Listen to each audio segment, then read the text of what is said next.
Hello প্রিয় বন্ধুরা, কেমন আছো? আশা করি সকলেই ভালো আছো। আবারও চলে আসলাম নতুন একটি গল্প নিয়ে। গল্পটি শেষ পর্যন্ত শুনলে তোমাদের দাঁড়িয়ে যাবে। অঝোর ধারায় বৃষ্টির নামে কল কল করে নিচে পড়ছে। বৃষ্টির সাথে মানুষের অনেক মহব্বত আছে, একটি আকর্ষণ আছে। গম্ভীর হয়ে যায় মন, প্রেমিক প্রেমিকার মন ছুঁয়ে যায় অজানা এক আকর্ষণীয় লোভাতুর চাওয়ায়। আমি 23 বছর বয়সের যুবক। আমার আজ মনটা কেমন করছে। বারান্দায় বসে বসে নিতর দেহে বৃষ্টির খেলা দেখছি। মন জুড়ে চিনচিন করছে। বড়ই একা লাগছে। কিছু একটা আমার নেই। আমার কিছু একটা চাই। ভাইয়া, কি করছিস?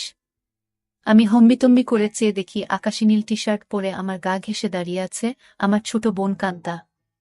আমি মুখ তুলে বলি, বসে আছি, বৃষ্টি দেখছি। তা আমি দেখছি ভাইয়া, কিন্তু তোমাকে খুব বিষণ্ণতা, একাকিত্বের ভেতর ডুবে থাকা মনে হচ্ছে। তোমাকে আমি অনেকবার বলেছি, জলি আপার আহ্বানে সাড়া দাও। জলি আপা তোমার জন্য পাগল। দুইজনে বসে বৃষ্টির খেলা দেখতে খুব মজা পাবে। কান্তা আমার 2 বছরের ছোট, ভীষণ চটপটে হাসি খুশি মেয়ে। পাতলা গড়নের লিকলিকে শরীর। যেমন সুন্দরী তেমন লেখাপড়াতেও খুব ভালো। আমি জীবনেও কান্তার সাথে কথায় জয়ী হতে পারি না। কান্তা কথার সাথে কথা মিলিয়ে খুব সাবলীলভাবে কাবু করে দেয়। আমাদের মাঝে খুব মিল। ভাই বোনের সম্পর্ক হলেও তুই তুকারি সম্পর্ক। বাহিরে গেলে কেউ বুঝতেই পারে না যে আমরা ভাই বোন। সবাই মনে করে বন্ধু। কান্তা জলিকে খুব ভালোবাসে, তাই কান্তার আশা আমি জলির সাথে প্রেম করি। জলিও অনেকদিন যাবৎ আমার সাথে সম্পর্ক করতে চেষ্টা করে যাচ্ছে। আমি প্রায় 1 বছর নেশায় আসক্ত ছিলাম। কান্তার কারণেই আমি সেখান থেকে ফেরত এসেছি। কান্তা আমাকে খুব ভালোবাসে। মা আমার নারী আন্দোলন করে, যা আমার পছন্দ নয়। নিজেকে প্রচার আর প্রসার করায় আম্মা খুব ভালোবাসে, তাই নিজের টাকা খরচ করে আন্দোলন করে, কিন্তু নিজের অনেক ভুল নিজেই দেখে না। সন্তানের উপর অধিকার আছে, তবে তাদের দেখার সময় উনার নাই। আমরা ভাই বোন ছোট থেকেই কেয়ার করি না আম্মাকে। আব্বা খুব ব্যস্ত ব্যবসায়ী মানুষ। তিনি আমাদেরকে টাকা দিলেই সব দায়িত্ব শেষ, এমন ধারণা পোষণ করেন। দেশ বিদেশ ঘুরে বেড়ায়। মা বাবার মধ্যে তেমন কেমিস্ট্রি আছে বলেও মনে হয় না। আমরা দুইজন নিজেদের ভুবন সাজিয়ে রেখেছি। আড্ডা মারা, বাহিরে যাওয়া, ঘুরে বেড়ানো সব আমরা একসাথেই করি। কান্তা আমার ঘাড়ে হাত রেখে বলে, ভাইয়া, জলি আপা খুব ভালো মেয়ে। তোমাকে সুখী রাখবে। হ্যাঁ বলে দাও। আমি ফোন করে দেই, দেখবে এই বজ্রপাতে কাক ভেজা শরীর নিয়ে তোমার কাছে হাজির হয়ে যাবে। কাকা ভেজা শরীর দিয়ে আমি কি করব? কি বলো ভাইয়া, মোস্ট রোমান্টিক দৃশ্য হল মেয়েদের ভেজা শরীর। তুই এত কিছু জানিস কি করে? কেন ভাইয়া, আমি কি ফিডার খাই? আমি এখনো বাচ্চা নাকি? তুই কি কারোর জন্য ভিজিস নাকি? ভাইয়া, সিরিয়াল আছে না? তুমি শুরু করলে আমি চেষ্টা করতাম। তোমার জন্যই আমি কিছু করতে পারছি না। তোরে কে বাধা দিচ্ছে? যা খুশি করো। কি বলো? বিয়াদবি হয় না। দুনিয়াতে তুমি আগে আসছো, তাই তোমার আগে কিছু করতে হবে। না রে, আমার এই কমিটমেন্ট খেলা ভালো লাগে না। মা বাবার আচরণ দেখে এই খেলার প্রতি মন নেই। ভাইয়া, সেটা তাদের ব্যাপার। তাই বলে কি আমরা সেটা দেখে এখন নিজেদের কষ্ট দেব? ওদের মাঝে ভালোবাসা ছিল, আর সেটার প্রমাণ তুমি আর আমি। বাবা গরিব ছিল, তাই টাকার অভাব দূর করতেই টাকার প্রতি আগ্রহ বেশি। আম্মা আব্বার জন্য ঠিক নয়। তাই বলে কি আমরা ভুল করব? এত কিছু ভাবিস কি করে? তোর কেউ থাকলে বলো, বিয়ে দিয়ে দেই। ভাইয়া, আমি তোমার চিন্তা করি। তুমি এত হ্যান্ডসাম একজন মানুষ, আর তোমার গার্লফ্রেন্ড নাই। কি করে হয়? তোমার দিকে সব মেয়ে চেয়ে থাকে হা করে, তুমি কি জান? তাই তুই কি এই সব দেখে বেড়াস নাকি? আমি হয়তোবা দেখতে ফানি কার্টুন, তাই সবাই দেখে। না ভাইয়া, তুমি ফানি না, তুমি তাদের কাছে হানি। ওরা তোমায় দেখে দেখে গিলে খায়। যা কি বলছিস? ভাইয়া, তুমি আসলেই খুব হ্যান্ডসাম, কিন্তু সেই ফিগারটাকে কাজে লাগাচ্ছ না। ইচ্ছা করলে অনেক মজা করতে পারো। কি করে? একটু এফোর্ট দাও, দেখবে প্রতিদিন তুমি বেড ডেটিং করতে পারবে। তুই কি করছিস নাকি এসব? আমি কোথায় পাব? কেউ আমাকে পছন্দ করে না। সবসময় তোমার সাথেই থাকি। অপরিচিত সবাই মনে করে তুমি আমার বয়ফ্রেন্ড। ভাই বোন হলেও তো আমরা ফ্রেন্ডের মতোই চলি। ফ্রেন্ডের মতো, কিন্তু বয়ফ্রেন্ড না ভাইয়া। তবে তুমি আমার ভাইয়া না হলে জোর করে হলেও তোমাকে বয়ফ্রেন্ড বানিয়ে নিতাম। যে কোনো মেয়ে তোমার জন্য পাগল হবে ভাইয়া, বলে আমার পেছন থেকে আমার গলা পেঁচিয়ে ধরে। আমি বাধা না দিয়ে বসে থাকি। আর কান্তা আমার বুকে হাত বুলিয়ে দিয়ে বলছে, জলি আপা তোমার এই সুটাম দেহের পাগল ভাইয়া। হাত বাড়িয়ে দাও, এনজয় করো। কান্তার হাত যেন থামছেই না। আমার শরীরে তৈরি হচ্ছে এক ধরনের কেমিস্ট্রি। চোখ বন্ধ হয়ে আসছে আরামে। আমি হাত ধরে ছাড়ানোর চেষ্টা করে বলি, কিরে তোর কি হয়েছে? তুই কি জলি হয়ে গেছিস নাকি? যেভাবে হাত দিচ্ছিস যেন তুই নিজেই জলি। কেন ভাইয়া, আমাকে কি জলি আপা মনে হচ্ছে? আমি তো জলি আপারও মতো না। কে বলছে? তুই অনেক সুন্দরী। কে আছে তোর মতো এত সুন্দর? আমি যদি তোমার বোন না হতাম তুমি কি আমার সাথে প্রেম করতে? অবশ্যই করতাম। তোর মতো রূপবতী রাজকন্যা পাওয়া ভাগ্যের ব্যাপারও। কান্তা চট করে আমার সামনে এসে বসে আমার দুই পায়ের ফাঁকে আমার দিকে চেয়ে থেকে বলে, ধন্যবাদ ভাইয়া, তোমার কাছ থেকে কমপ্লিমেন্ট পেয়ে আমি অনেক খুশি। You deserve a kiss from me. বলেই দিয়ে দেয় আমি কিছু বোঝার আগেই। কি করছিস কান্তা? কেন ভাইয়া, ভালো লাগেনি? ভাই বোনে লিপ টু লিপ দেয় নাকি? কুইক হয়। নো প্রবলেম ভাইয়া, বলে আমার মুখের খুব কাছাকাছি মুখ রেখেই কথা বলছে। সত্যি বলতে কি আমার ভালোই লেগেছে। কান্তা যেমন বুঝে গেছে সেটা তাই চট করে বলে উঠে, ইউ এনজয় ইট ভাইয়া। আমার দিকে চেয়ে বলে, সরি ভাইয়া। উঠে দাঁড়িয়ে রুমে চলে যায়। আমি সেখানে বসে থাকি অনেকক্ষণ। কাজের মেয়ে ডাকে সাড়া দিয়ে খাবার খেতে যাই। কান্তা আজ খাবে না, তাই আমি একাই খেয়ে রুমে গিয়ে ঘুমিয়ে যাই। কান্তার সাথে আমার দেখা হয় না আজ 2 দিন। লজ্জায় আমিও দেখা করার ইচ্ছা করিনি, কিন্তু আজ আমাদের নানিকে দেখতে যাওয়ার কথা এবং খালাতো ভাইয়ের বিয়ের ব্যাপারে আমাদের অনুষ্ঠানের পরিকল্পনা নিয়ে সকল আত্মীয়স্বজন নিয়ে মিটিং আছে সন্ধ্যায় খালার বাসায়। কান্তার মোবাইলে টেক্সট দিয়ে আমাকে জানিয়ে রেখে বলে সে খালার বাসায় চলে যাবে, যেন আমি মিস না করি, কিন্তু নানির বাসায় সে যাবে না। আমি নানির বাসা থেকে খালার বাসায় গিয়ে দেখি সবাই বসে আছে। আমাদের মিটিং শেষ করে রাত 12। একটা হোভার ডেকে বাসায় আসি। প্রায় সবাই গাড়ি নিয়েছিল, কিন্তু কান্তা কারো লিফট নিতে নারাজ। বাসায় এসে যার যার রুমে চলে যাই। আম্মা জানতে চাইল মিটিং কেমন হলো এবং আমরা কি করব। আমরা দুইজনই কালকে বলবো বলে বিদায় নিই। আম্মা শুধু বলল, আগামীকাল আমরা কক্সবাজার যাব, তোরা কি যেতে চাস নাকি? আমি বললাম না। কান্তা জবাব না দিয়ে চলে যায়। আব্বা আম্মা দুপুরের ফ্লাইটে কক্সবাজার চলে গেলে আমি আর কান্তা বাসায় বসে আছি। তখন কান্তা বলে, ভাইয়া চলো আজ আমরা বাহিরে ডিনার করি। আমি রাজি হতেই কান্তা ধন্যবাদ দিয়ে কাজের মেয়েকে বলে, আমরা রাতে খাবো না আজ। তুই ইচ্ছা করলে ছুটি নিতে পারিস। কালকেও আমরা থাকব না। আমাদের আগেই কাজের মেয়ে চলে যায় তার স্বামীর বাসায়। আমরা বিকালে বাহির হই ডিনারের জন্য। কান্তা ইচ্ছা করে খুব সুন্দর একটা ড্রেস পরে। দেখতে খুব সুন্দর লাগছিল। ড্রেস দেখে কেউ বলবে না আমি তার ভাই। ভাইয়ের সাথে ডিনার করতে যাচ্ছে। কান্তার চেয়ে থাকা যেন আমার ভালো লাগছে না। কি যেন সে বলতে চায়। কি যেন লুকিয়ে আছে কান্তার ভেতরে। ভাইয়া তুই আমার প্রতি রেগে আছিস। সেটা কিন্তু একটা ফান ছিল। কেমন করে যেন একটু বেশি হয়ে গেল, তাই না? সরি ভাইয়া, বাদ দে সেই কথা। আমরা তো ভাই বোন, কিন্তু বন্ধু বটে। আমরা ডিনার করে রাত 10টায় আমরা বাসায় চলে আসি। কান্তা ড্রেস চেঞ্জ করে নিচে টিভি দেখতে আসলে দেখে আমি বসে আছি। ভাইয়া চেঞ্জ করে আস, মুভি দেখব। আগামীকাল কয়েকজনকে ডেকে নিয়ে পার্টি দেব। কি বলো? বেশি না, তুই যাকে ইচ্ছা বলে দিস আসতে। আমি রাজি। যেন ওসব জিনিস না আনে। আমি একটা শর্ট পরে নিচে এসে একটা হিন্দি মুভি দেখছি। কান্তাও শর্ট পরা। মা বাবা না থাকলে আমরা প্রায় সময়ই তা পড়ি। অনেকক্ষণ কান্তা কোনো কথাই বলেনি। অন্য সময় মুভি পছন্দ না হলে বা সাউন্ড বেশি কম নিয়ে ঝগড়া করে। আমি প্রথম কথা বলি, কিরে কান্তা কফি খাবি? দাঁড়াও ভাইয়া, আমি বানিয়ে নিয়ে আসি।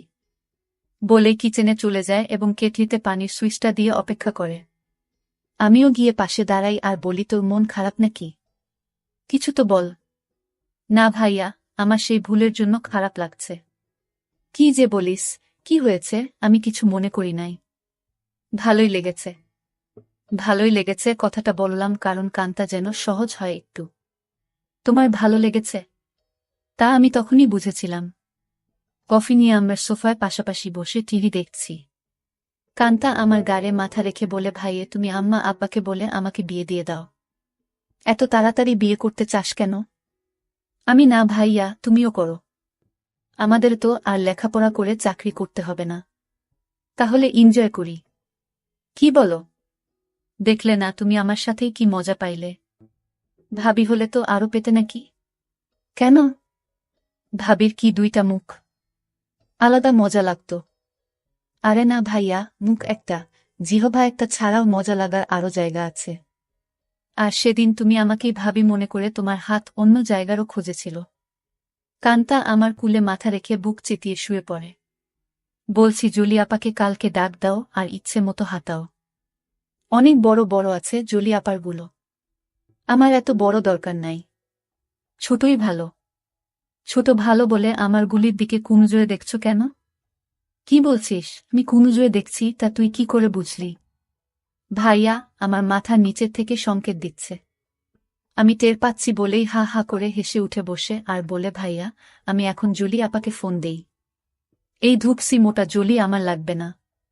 তোমার কি আমার মতো শুকনা কাঠ পছন্দ? তবে জলি আপা কিন্তু এক্সপার্ট। শুনেছি খুব আনন্দ দেয়। আমাকে অনেক কিছু শিখিয়েছে বলে আমার চোখে চোখ রেখে কেমন একটা ইশারা দেয়। আর বলে, তুমি কিন্তু আমার বুকে হাত দিয়েছিলে ভাইয়া সেদিন। কি করছিস কান্তা? তোর কি লজ্জা নাই? কান্তা আজব সব কাজ করতে লাগল। আমি বললাম, কান্তা তুই কিন্তু অনেক দূর চলে যাচ্ছিস। ভাইয়া আমি অনেক দূর যাচ্ছি না। ভাইয়া এই মুহূর্তে আমার ভালো লাগছে তোমার জিনিসটা ধরে রাখতে। আর সেটাই সত্য। প্লিজ বাধা দিও না। কান্তা তুই আমার ছোট বোন। খুব আদরের। আমি চাই না সামান্য একটু ভুলের জন্য আমাদের জীবন নষ্ট হোক। ভুলের মাঝে আমরা বেঁচে থাকি। ভাইয়া আমাদের সম্পর্কে ফাটল ধরবে না। কান্তা এইসব তুই শিখলে কোথায়? ভাইয়া বয়স হয়েছে, মুভি দেখি আর আমার কাছে রাবারের একটা আছে। সেটা দিয়ে প্রতিরাত প্র্যাকটিস করি। সব শিক্ষার বড় শিক্ষা হলো সেটা। সব মেয়েদেরই বিয়ের আগে এই শিক্ষা অর্জন করা উচিত। অনেকক্ষণ আমাদের মাঝে কোনো কথা নেই, শুধু একে অপরের শ্বাসরুদ্ধকর মুহূর্তকে এনজয় করি। এত সুখ এত আয়েশ জীবনে পাই নাই। কান্তা আমার কানের কাছে বলে, ধন্যবাদ ভাইয়া। তুমি তো বাজিমাত করে দিয়েছ। আমার খালতো ভাই সোহানের বিয়ে আগামীকাল। আমরা খালাতো মামাতো ভাই বোন 15 জন। আর সোহান সবার বড়। ভাই 10 জন আর বোন 5 জন। এই প্রথম একজন ভাইয়ের বিয়ে। গত বছর সোহানের বোন লিজার বিয়ে হয়েছে। অনেক আনন্দ ফুর্তি করেছি আমরা। কান্তা আর লিজা আমাদের সকল ম্যানেজমেন্টের দায়িত্ব নিয়েছে।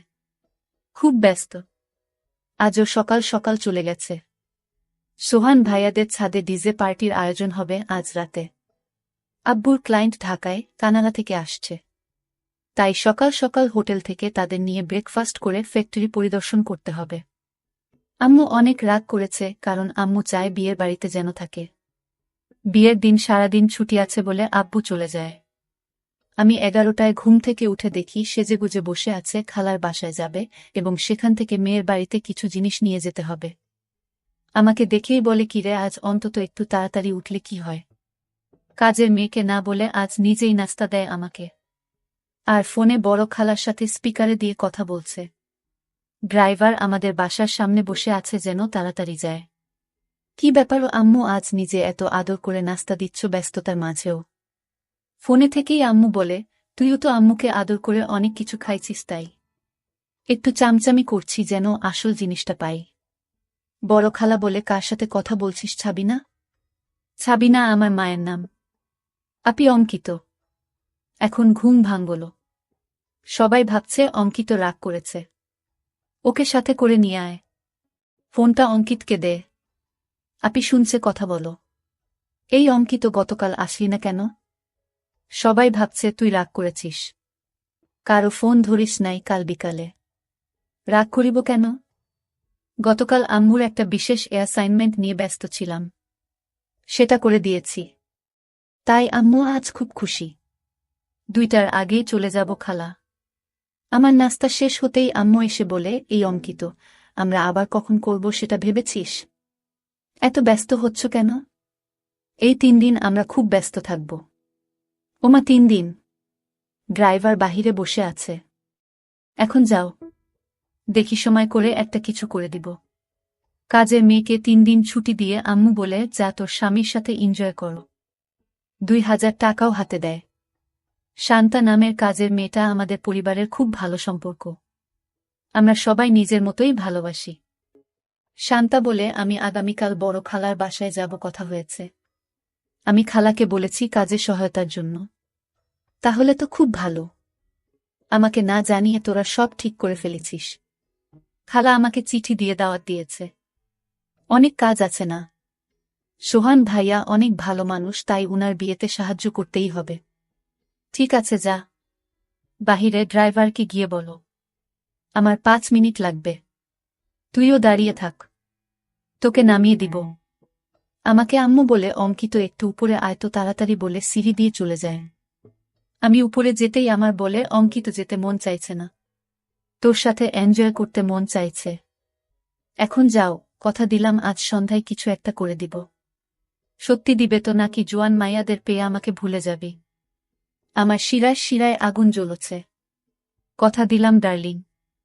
আজ অনেক দিন পর আমার শখের বাইকটা বাহির করে ঠিক সময় খালার বাসায় পৌঁছে যাই। বাড়িটা খুব সুন্দর করে সাজিয়েছে। গুলশানে এমন 3 তলা বাড়ি আর সামনে পেছনে বাগানওয়ালা বাড়ি খুব কম। এক পাশের বাবুর্চিখানা বানিয়েছে, সেখানে মিতু আপা দায়িত্বে। যার যা দরকার মিতু আপা অর্ডার করে। আমাকে দেখেই বলে, এনিথিং স্পেশাল লাগবে? না আপু, সবার স্পেশাল থেকে একটু একটু করে চেকে নিলেই আমার হবে। ভেতরে ঢুকেই কান্তার সাথে দেখা। ভাইয়া এসেছিস? চল উপরে যাবি, ছাদে আয়োজন কেমন হয়েছে দেখবি, বলে টেনে উপরে নিয়ে যায়। সাথে সাথে অনেকেই যায়। খুব সুন্দর হয়েছে। পার্টি কখন শুরু হবে? 6টার সময়, 12টায় শেষ। কান্তা সবাইকে বলে, এই তোরা সবাই নিচে যা, খাবারের কি খবর দেখো। আমি ভাইয়ার সাথে একটা সিক্রেট কথা বলে আসছি। নিশা রাগ করে বলে, এক বাসায় থাকো, সিক্রেট কথা বাসায় বলে আসতে পারো না? যা পাকনামি করবি না। যখন আসছি ভাইয়া ঘুমাচ্ছিল। এই সিক্রেট কথাটা না বললে কাজে মন দিতে পারছি না। কান্তা আমাকে এক কোনায় নিয়ে বলে, কি খবর মাই হিরো? রাতে টায়ার্ড ছিলে তাই বলে কি দরজা বন্ধ করে ঘুমিয়েছিলে? সকাল থেকে ছটপট করেছি, জানি তুই ডিস্টার্ব করবি তাই বন্ধ করে দিয়েছিলাম ভালো ঘুমের জন্য। ভাইয়া, আমরা 1 বোতল শরাব নিয়ে আসছি, রাতে খাবো। খাবি নাকি? দেখা যাক। কান্তা মুচকি হাসি দিয়ে চলে যায়। জমে উঠেছে আমাদের ডিজে পার্টি। সোহানের চোখে মুখে আনন্দ। 3 বছরের প্রেমিকা তিন্নি বউ হয়ে ঘরে আসছে। মা বাবা ভাই বোন বন্ধুবান্ধব মিলিয়ে প্রায় 15 জন মানুষ ছাদে খাচ্ছে, গল্প করছে, মিউজিক শুনছে, ড্যান্স করছে। আমার কাছে এই সব আনন্দ খুব বাড়াবাড়ি মনে হচ্ছে। অর্থা টাকা পয়সা নষ্ট। দেশে অনেক গরিব আছে, সেই দিকে খেয়াল রাখা উচিত আমাদের। আমি কথা প্রসঙ্গে সোহান ভাইয়ার সাথে শেয়ার করি। সোহান ভাইয়া উঠে দাঁড়িয়ে মাইকের কাছে চলে যায় এবং মাইক হাতে নিয়ে বলে, লেডিস অ্যান্ড জেন্টস, আমার ছোট ভাই অঙ্কিত এইমাত্র আমাকে বলল ওর কাছে এই পার্টি খুব বাড়াবাড়ি মনে হচ্ছে। অর্থা আমরা টাকা পয়সা খরচ করছি। অঙ্কিতের কথাটা আমার ভালো লেগেছে। আমি আমার ব্যক্তিগত ফান্ড থেকে 5 লক্ষ টাকা আমার খালা ছাবিনার মাধ্যমে গরিব অসহায় মহিলাদের সাহায্য করব। সবাই হাত তালি দিয়ে সোহান ভাইয়ার চেয়ে আমাকেই বেশি ধন্যবাদ জানায়। আম্মু আমার কাছে এসে বলে, অনেক খুশি হয়েছি। আরও বেশ কয়েকজন এই ফান্ডে দান করেন। প্রায় 30 লক্ষ টাকার প্রমিস হয়। আম্মু মাইকে গিয়ে সবাইকে ধন্যবাদ জানিয়ে বলে, কি করে সঠিকভাবে এই ফান্ড ভালো কাজে ব্যবহার হয় সেই জন্য অঙ্কিত সোহান আমার সাথে কাজ করবে। সোহান ভাইয়া আমাকেই দায়িত্ব দিয়ে দেয় যেন আম্মুর সাথে কাজটা সঠিকভাবে করি। আম্মু আবার আমার কাছে এসে বলে, আর দেরি সহ্য হচ্ছে না। আম্মু পাগল নাকি তুমি? কান্তা আমাদের পাশে এসেই বলে, কি খবর ভাইয়া? আম্মুর নতুন পার্টনার হয়ে গেলে। আমি কান্তাকে বলি, তুই ইচ্ছা করলে আমাদের পার্টনার হতে পারিস। বিনিময়ে কিছু দিতে হবে নাকি? আমাকে কিছু দিয়ে দিস হয়ে যাবে। এই কথাই তো আম্মু বলছিল, আর তুই চলে আসলি। দিয়ে দিব, নিয়ে যেও, পার্টনার হতে চাই বলে চলে গেল। আম্মু আবার বলে, এই অঙ্কিত কিছু বলো না। আমার এখন চাই। এখন কোথায় কি করে হবে? শত শত মানুষ। আমি জানি না, তুই একটা কিছু করো, নয়তো সবার সামনে খুলে ধরব কিন্তু। আম্মু কথা শেষ করতে না করতেই ফোন বেজে ওঠে। আম্মুর খুব ঘনিষ্ঠ বান্ধবীর স্বামী কার অ্যাক্সিডেন্ট করেছে। আম্মুর সাহায্য চায়। আম্মুর পরিচিত হাসপাতালে আছে। ওদের অবস্থা তেমন ভালো না। আম্মু সবার কাছে বলে কিছুক্ষণের জন্য যেতে চায়। সাথে আমাকেও নিয়ে যেতে চায়। সবাই তাড়াতাড়ি চলে আসার কথা বলে দেয়।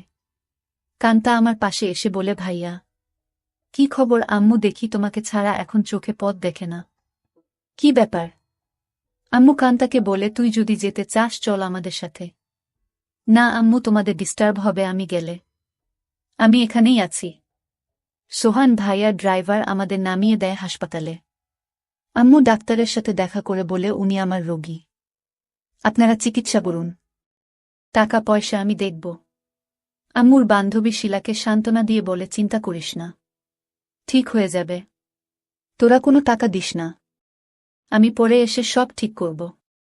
তোর কাছে টাকা না থাকলে বলিস। সোহানের বিয়ে বাসায় বহু মেহমান আমার জন্য অপেক্ষা করছে। আমি এখন যাই। আমরা একটা ট্যাক্সি করে সোজা আমাদের বাসায় চলে আসি। আমার রুমে ঢুকে আম্মু বিছানায় গিয়ে আমাকে বলে, কই তুই আয়, আমাদের হাতে সময় নাই, মাত্র 1 ঘন্টা সময়।